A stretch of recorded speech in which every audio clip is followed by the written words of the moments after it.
찬송가 88장입니다.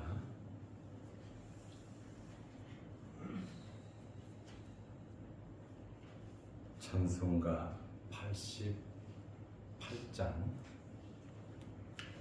내 진정 사모하는 친구가 되시는 구주 예수님은 아름다워라.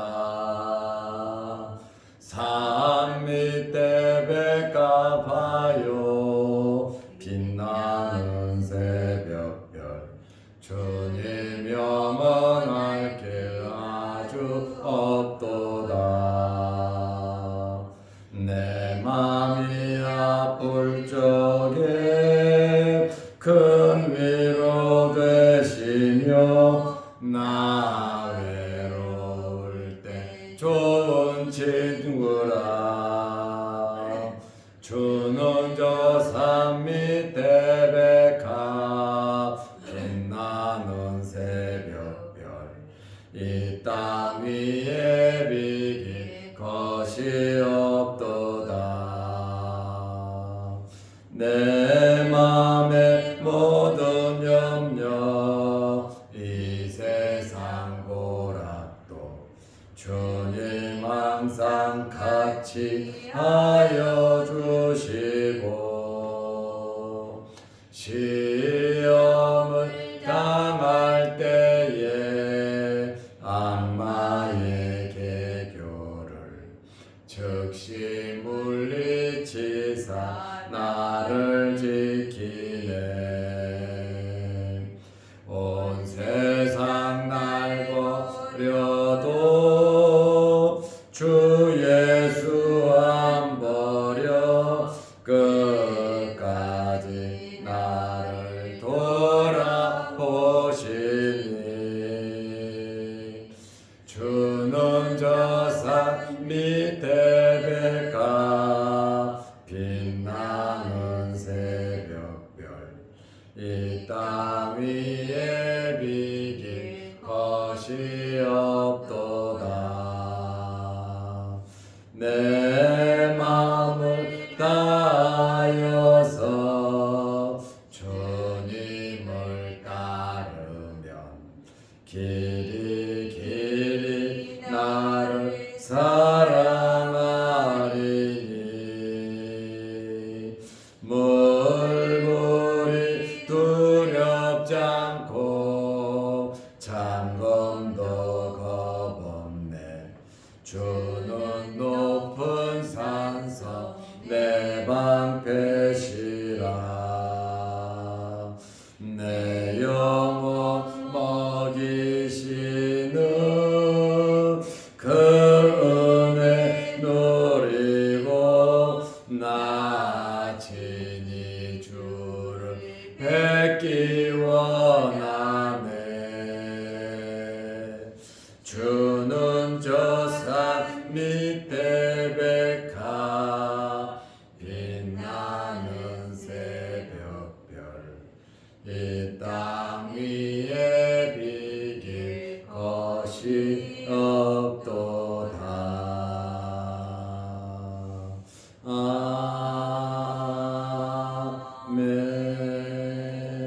아멘.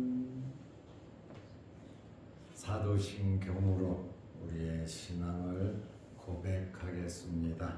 전하사 천지를 만드신 하나님 아버지를 내가 믿사오며 그 외아들 우리 주 예수 그리스도를 믿사오니 이는 성령으로 잉태하사 동정녀 마리아에게 나시고 본디오 빌라도에게 고난을 받으사 십자가에 못 박혀 죽으시고 장사한 지 사흘 만에 죽은 자 가운데서 다시 살아나시며 하늘에 오르사 전능하신 하나님 우편에 앉아 계시다가 저리로서 산 자와 죽은 자를 심판하러 오시리라. 성령을 믿사오며 거룩한 공회와 성도가 서로 교통하는 것과 죄를 사하여 주시는 것과 몸이 다시 사는 것과 영원히 사는 것을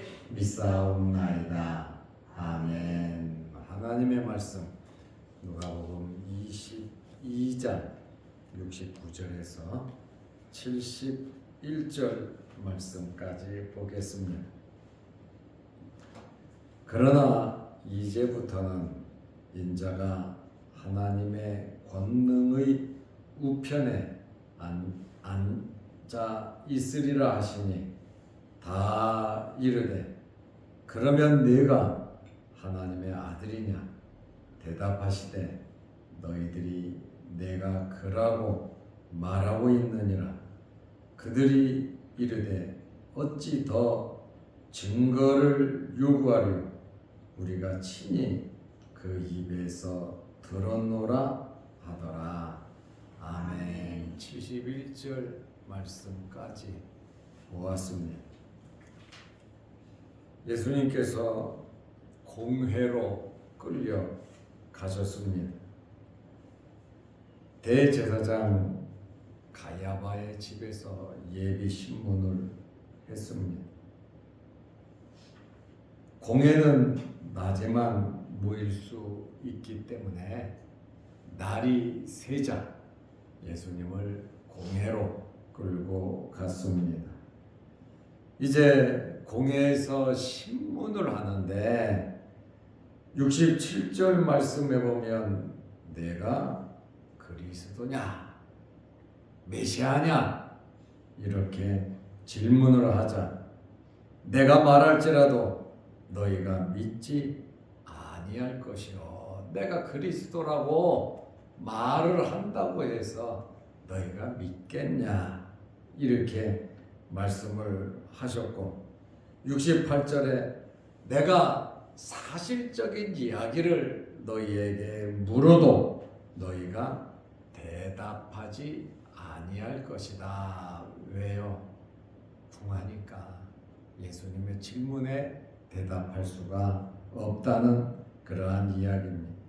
그런데 예수님께서 이제부터 인자가 여기 인자라고 하는 말은 어제도 말씀드렸지만 다니엘서 7장 13절에 다니엘이 예언한 겁니다. 인자가 하나님의 권능의 우편에 앉아 있으리라. 하나님 보좌 우편에 예수님께서 내가 앉아 있을 거다 이렇게 말을 하니 산에 들인 공회원들이 얼마나 충격을 받겠습니까? 그 이야기를 듣고 70절 말씀에 보면 다 이르되 전부 다 충격을 받고 전부 다 예수님에게 말한 겁니다. 그러면 내가 하나님의 아들이냐? 처음에는 그리스도냐 물었어요. 그리고 이제는 내가 하나님의 아들이냐? 대답하시되 너희들이 내가 그라고 말하고 있느니라.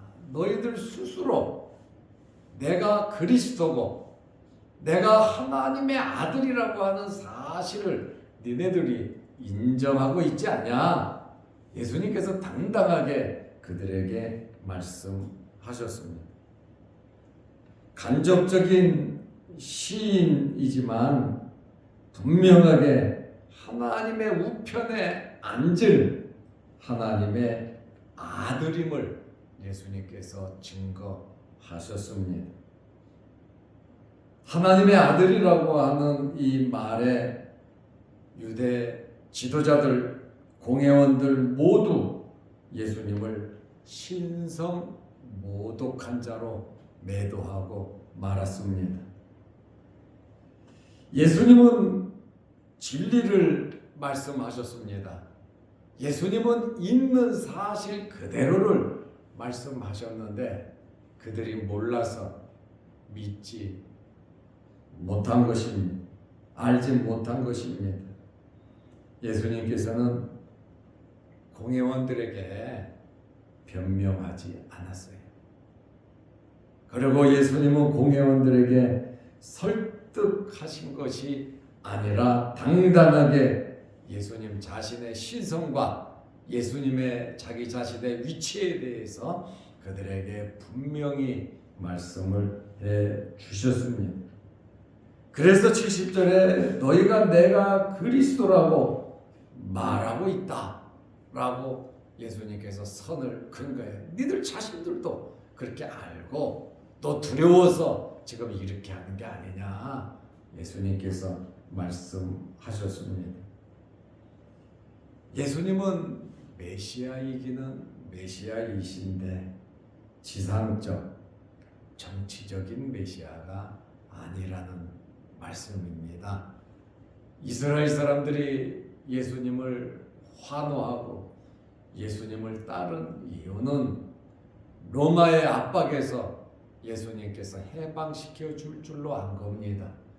정치적인 메시아로 알았고 오병이어의 기적과 각종 이적을 베푸시면서 먹을 것을 해결해주는 하늘에서 만나를 내려주는 광야에서 이스라엘 사람들이 40년 동안 일 안 하고 먹고 살았잖아요.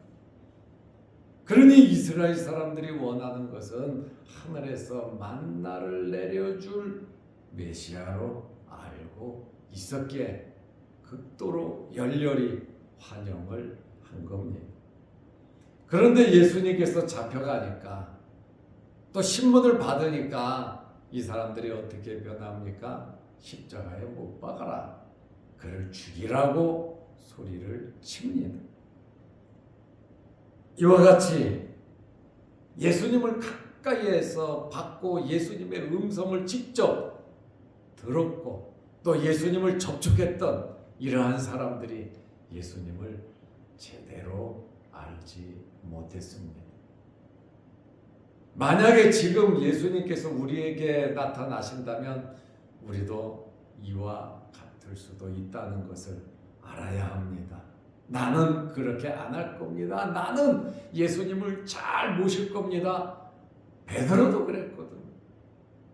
예수님의 제자들 한 명이라도 그렇게 생각했겠습니까? 그러나 내 생각과 내 기대와 다를 때 우리는 딴 생각을 하게 되는 겁니다. 내가 예수님께 맞춰야지. 예수님을 나에게 맞추려 해서는 안 된다라고 하는 그러한 말씀입니다. 예수님의 이러한 답변에 대한 공회의 반응입니다. 네가 그리스도냐? 네가 하나님의 아들이냐? 이렇게 질문을 했던 그들에게 예수님의 답변에 대한 공회의 반응은 71절입니다. 그들이 이르되 어찌 더 증거를 요구하리요? 공회의 의장은 대제사장입니다. 그리고 공회원들은 71명입니다. 이 공회원들이 모여서 예수님의 말씀을 듣고 믿고 회개하는 것이 아니라 어찌 더 증거를 요구하려 우리가 친히 그 입에서 들었노라. 예수님의 입에서 말씀하신 그 이야기를 들었다. 아주 결정적인 게 인자가 하나님의 권능의 우편에 앉아 있으리라. 이 말씀 신성 모독죄에 해당한다고 하는 그러한 말입니다. 이제 공회원들은 확신에 찬 결정을 내렸습니다. 몹시 신경질적이었습니다. 재판하는 사람은 중심이 흔들리면 안 됩니다. 공정하게 판단하기 위해서 마음을 지켜야 합니다. 그런데 이 공회원들은 굉장히 감정적으로 신경질적이었어요. 마태복음 26장 65절에 보면 자기들의 옷을 찢었다고 나옵니다. 옷을 찢었다고 하는 것은 극도의 분노입니다. 아주 참을 수 없는 분노. 여기에서 더 나아가면 이를 갈고 귀를 막고 돌로 치는 겁니다. 스데반 집사가 그렇게 죽었거든. 순교했거든. 하나님의 말씀을 듣고 하나님의 말씀을 들은 사람들이 이를 빠드득 갈았고 그 다음에 귀를 막았고 돌로 스데반 집사를 쳐 죽였습니다. 스데반의 설교를 보면 정말 성경적으로 명설교를 했어요. 예수 그리스도를 역사적으로 사실적으로 스데반 집사가 설교를 했는데 이스라엘 사람들은 그것을 받아들이지를 않은 거예요. 그래서 스데반 집사에게 이를 갈았다, 더 안 들으려고 귀를 막았다, 그리고 돌로 쳐 죽였다. 그 사람들의 얼굴이 얼마나 분노에 찬 얼굴이었겠습니까? 웃으면서 죽이겠습니까? 종교인들이 종교심을 가지고 죽이겠습니까? 종교인들은, 신앙인들은 그러면 안 됩니다. 살리는 일을 해야지 죽이는 일을 해서는 안 됩니다. 그리고 도와주는 일을 해야지 방해하는 일을 해서는 안 됩니다. 어떤 상황, 어떤 형편에 있든지 이해하려고 노력하는 것이 신앙인들 아닙니까? 그러나 같이 다투고 말하고 욕하고 말을 만들고 함부로 하는 것은 하나님을 믿는 신앙인들이 그렇게 살아서는 안 되는 일입니다. 그런데 현실을 한번 돌이켜 보세요. 우리는 어떻게 살아가고 있고 우리 주변은 어떻게 살아가고 있습니까? 가까운 데만 봐도 크리스찬답지 못할 때 참 많습니다. 교회 중진이라고 해도 교회 중진답지 못하게 사는 사람들이 한두 명이 아닙니다. 바로 이스라엘의 종교 지도자들, 성경을 가르치고 성경에 대한 해석권이 자기들에게 있고 사람들의 사법적인 것을 재판하고 종교적인 문제를 재판하는 이 사내들인 공회원들이 모여서 야밤에 1차 모이고 또 해가 뜨니까 또 모여서 예수님에 대해서 이렇게 무례하게 함부로 예수님께서 직접 말씀을 하셨음에도 불구하고 그것을 깨닫지 못하는 사람들의 마음이 또 신앙이 어느 정도인가를 우리는 알 수 있습니다. 이 사람들이 더 이상 증거가 필요 없다고 선언을 했습니다. 다른 증인도 필요 없다는 거. 왜? 저 예수가 말했으니까. 자기를 그리스도라 그랬고 하나님 보좌 우편에 앉는다고 했으니 얼마나 하나님을 모독했냐. 그러니 증인도 필요 없고 이놈은 사형이다. 이렇게 판결을 한 것입니다. 자, 예수님은 하늘 보좌 버리고 이 땅에 오셔서 자기 자신의 신분에 대해서 정확하게 진리를 말했음에도 불구하고 그들은 받아들이지 않았는데 그것에 대한 책임은 자신들에게 있다는 겁니다. 하늘나라에 가서 누가 시켜서 그랬어요? 나는 그러고 싶지 않았는데 나는 이렇게 했어요. 하늘나라 가서 그게 통하겠습니까? 내가 말하고 내가 행동한 것에 대해서는 내가 책임을 져야 하는 겁니다. 그것이 심판이다 라고 하는 그러한 말씀입니다. 예수님의 이러한 말씀을 신성 모독죄로 적용을 했습니다. 마태복음 26장 66절에 보면 이들이 판결을 내립니다. 예수는 사형에 해당한다.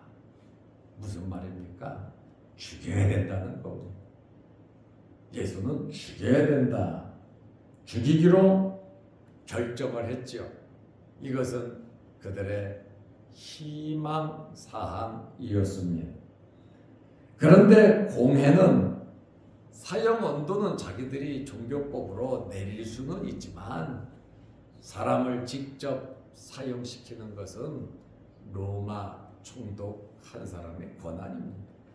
왜냐하면 로마가 이스라엘을 지배하고 있었기 때문에 웬만한 자치권은 다 인정하지만 사람을 죽이는 사형언도는 로마 총독의 권한입니다. 그래서 이 사내들인 공회가 모여서 예수님의 말씀을 듣고 예수님에 대해서 사형언도를 내리고 자기들이 할 수가 없으니까 로마 총독 빌라도에게 끌고 가는 겁니다. 빌라도에게까지 갈 필요가 없지요. 자기들이 죽일 수 있다면 그 자리에서 척결했겠죠.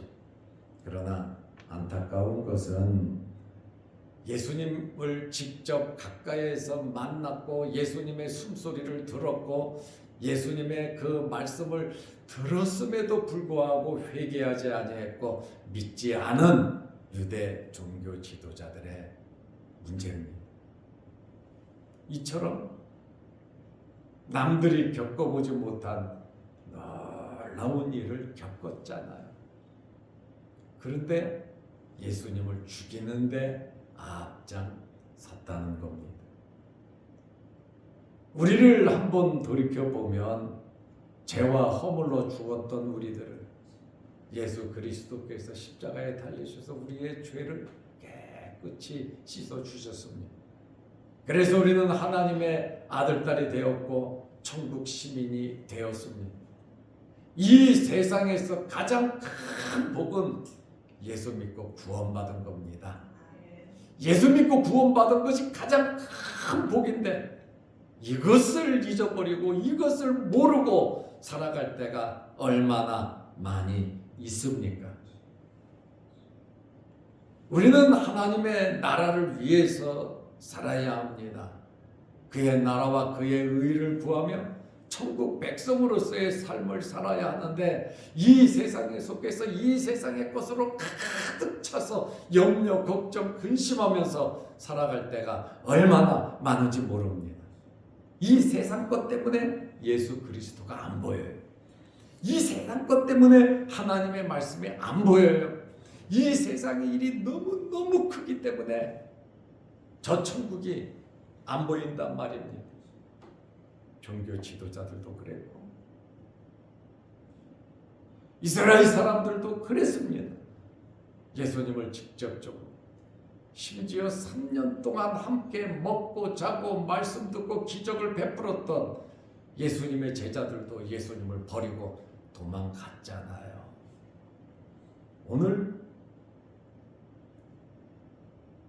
공회 회원들이 예수님을 사형에 해당한다고 판결을 냈고 예수님의 숨결까지 가까이에서 듣고 음성을 들었음에도 불구하고 그들은 예수님을 죽이는데 앞장섰습니다.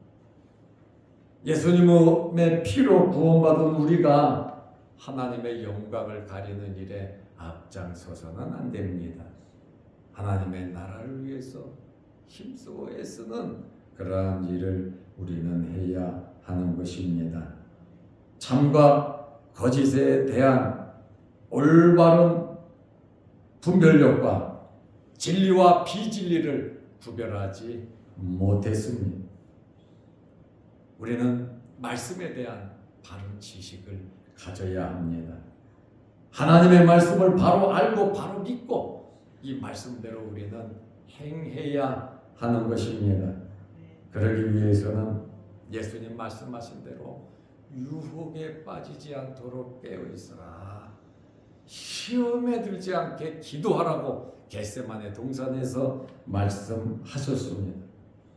그러므로 우리는 항상 말씀을 성령의 감동으로 보고 듣고 이 말씀을 우리 마음비에 새기면서 내가 예수 믿고 구원받은 예수님의 피로써 구원받은 하나님의 자녀임을 감사하면서 믿음으로 살아가시기를 바랍니다.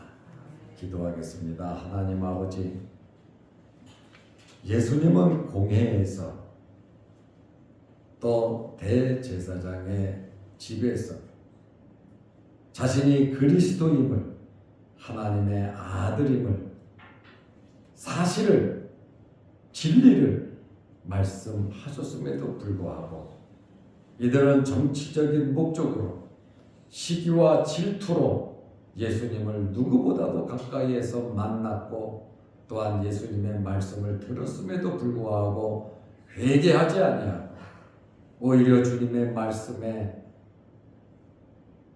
그 말씀을 걸어서 사형에 해당한다고 판결을 했습니다. 우리들 또한 예수님의 피로써 구원받아 교회가 이루어지고 날마다 모여 하나님을 섬기며 하나님의 자녀로서 살아가고 있지만 때로는 하나님의 영광을 가릴 때도 없잖아 있습니다. 우리의 부족과 우리의 연약과 우리의 믿음 없음을 불쌍히 여겨 주옵시며 항상 굳센 믿음으로 성령의 충만함으로 말씀 붙잡고 살아갈 수 있는 저희들 되게 하옵소서. 항상 우리 자신들을 돌아보면서 하나님께 누가 되지 않도록 또 교회에 누가 되지 않도록 또 믿는 사람들에게 또 세상 사람들에게 많은 덕을 세우며 살아갈 수 있는 저희들 되게 하옵소서. 오늘도 이 새벽에 주님의 전에 나와 예배드리게 하시고 기도하게 하시오니 감사합니다. 여러 가지 기도 제목으로 하나님 아버지께 기도할 때 하늘문 열리게 하시고 응답하여 주옵소서. 기도 시간에 성령의 충만함을 힘있게 하셔서 날마다 우리에게 성령을 부어 주옵소서. 또한 영상을 보면서 함께 예배드리고 은혜에 동참하는 성도들에게도 크신 복을 내려 주옵소서. 특별히 육신의 질병으로 어려움을 당하는 성도들 일일이 이 새벽에 찾아가 주시고 기억하여 주시고 주의 흘리신 보혈로 어루만지시고 치료의 광선을 바라셔서 깨끗게 하옵소서. 부작용이 없게 하시고 완전케 하옵소서. 오늘 하루도 주 안에서 승리하는 복된 하루 되게 하옵소서. 예수님의 이름으로 기도하옵나이다. 아멘. 하늘에 계신 우리 아버지여, 이름이 거룩히 여김을 받으시오며 나라의 마옵시며 뜻이 하늘에서 이룬 것 같이 땅에서도 이루어지이다. 오늘날 우리에게 일용할 양식을 주옵시고 우리가 우리에게 죄 지은 자를 사하여 준 것 같이 우리 죄를 사하여 주옵시고 우리를 시험에 들게 하지 마옵시고 다만 악에서 구하옵소서. 대개의 나라와 권세와 영광이 아버지께 영원히 있사옵나이다. 아멘. 자유롭게 기도하시기 바랍니다.